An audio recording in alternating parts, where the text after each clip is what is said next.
Hello, everyone. This morning's story is about our monkey friend, Curious George. And I have a story from this big book of Curious George stories. Curious George plants a tree.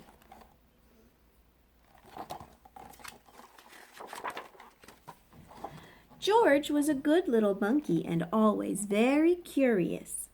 Today was a good day to be curious. That means you want to learn about a lot of things. You're curious.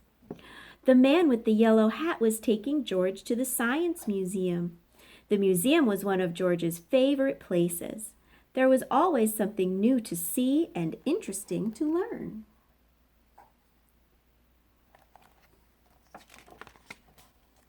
Often there was a special exhibit.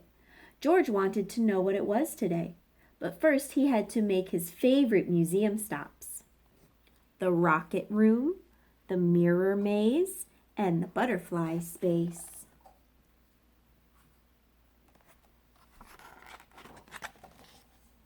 Finally, George and his friend made it to the special exhibits room. The sign read, "How you can take care of our planet." George learned many things. How all people, animal, plants, air, and water on the planet make up the environment, how trees help keep the air clean, and how people can help protect the environment from pollution and too much trash.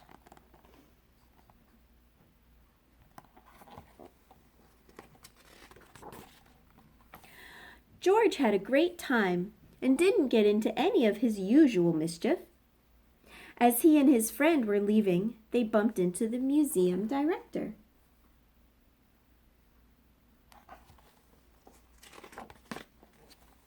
Dr. Lee looked happy to see him. "How is my best monkey visitor?" Dr. Lee asked George. "I'm so glad I ran into you. I wanted to tell you that we're having a Green Day rally tomorrow at the park." George was curious. Whatever a rally was, he was sure that the park was a good place to do it. "We're going to plant a truckload of trees and collect used paper for recycling," Dr. Lee explained. "We didn't have much time to advertise, but we need lots of volunteers. How would you like to help out?" There was nothing George liked better than to help. "What a great idea," the man agreed. "We'll be there."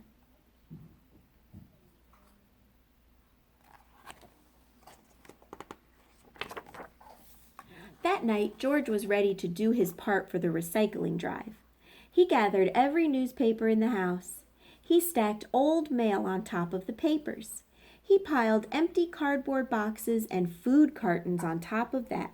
What a heap! What more could he add? George scratched his head. Then he took several books off his bedroom shelf. What do you think he's going to do with the books? Sometimes when people read a book that they have and then they're all done with it, they donate it. I like to give my books to the library. That way somebody else can have a turn reading it. The next morning, George and his friend set out for the park with their wagon of neatly stacked paper. Suddenly, the man stopped and said, "I forgot my gardening gloves. Go on without me, George. I'll be there soon." As George walked down the street, he spotted several newspapers lying about on his neighbor's front stoops. George had an idea. He had lots of room in his wagon.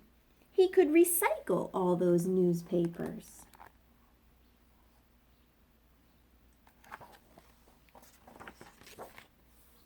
And the newspapers were not the only thing he could recycle.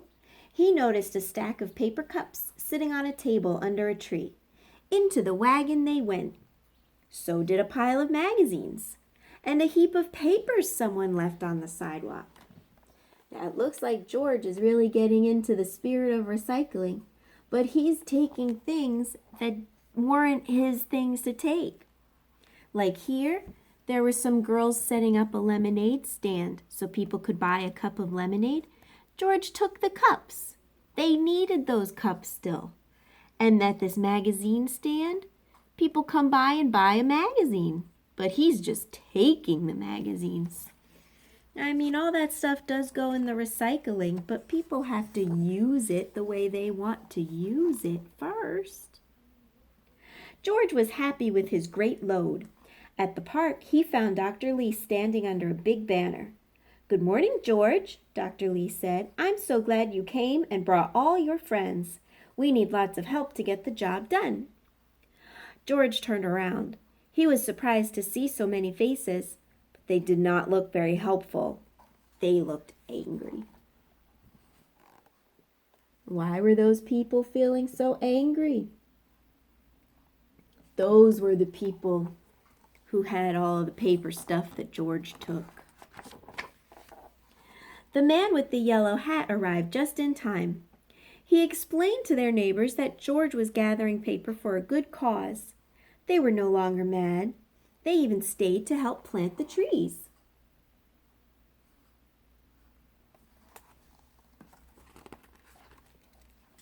"George, you saved our green day," Dr. Lee said with gratitude. "These trees will provide fresher air, and each summer we'll have more shade, which means we'll use less water to keep the grass green. Thank you." Being a monkey, George had known all along how important trees were. That is the end. Why did George the monkey know that trees are so important? Remember that monkeys are one of the animals that live and play in trees. So monkeys sure love them, and they want to keep the trees around. So do I. Bye, happy hippos.